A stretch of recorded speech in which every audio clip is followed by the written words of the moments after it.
It would take a hard-hearted soul or maybe a wig wearer not to fall in love with the idea of a convertible car once the summer sun arrives. Let's face it, even in this drizzly country, we love our soft tops. Yes, excuse me, hello? In fact, you only have to change 2 letters to get from soft tops to soft spots. Quite an interesting point, I thought, when it comes to the beloved little... Yes, hello? Excuse me? If there's one thing we like probably as much, if not more than a car with a soft top, it's a car with a prestige badge. So why not try and combine the two? Which this, as you've noticed, does, yes, very well indeed. It's the Mercedes SLK, but it's the entry-level 200 compressor. And yes, all right, we'll drive it. The only thing I can't promise is the sun.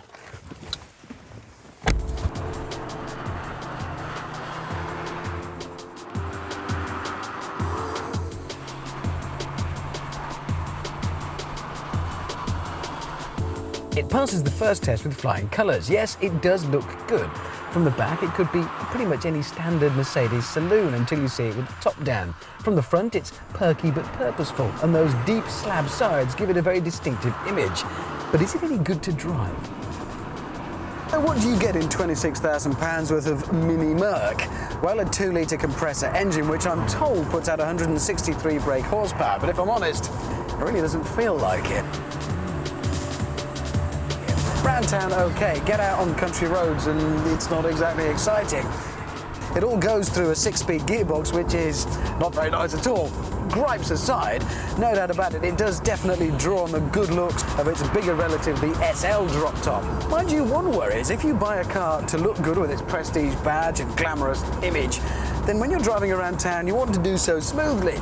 The problem here is we've got a rather annoying 2-position, very spongy clutch and a very numb-feeling throttle, which means when we pull away, well, it goes like this. Hang on to your coffee cup.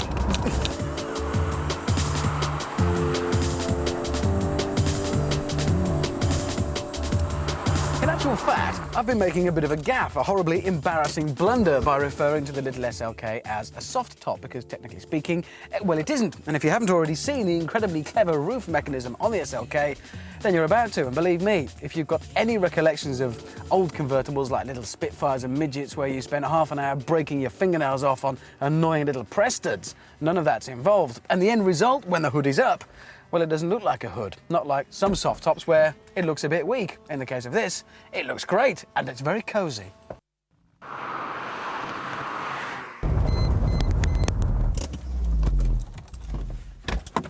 To say it's not a Mercedes, well, that's a little bit harsh, because it is, it says so on the front. To say it's not a sports car, well, that's different. Because certainly if you want a taut, finely tuned little racing car for the real driving enthusiast, you'll be looking elsewhere. If, though, you have a hankering for a miniature SL, a touch of Hollywood glamour but scaled down, then this could well be it. And after all, we all love a touch of glamour, and we all love a convertible.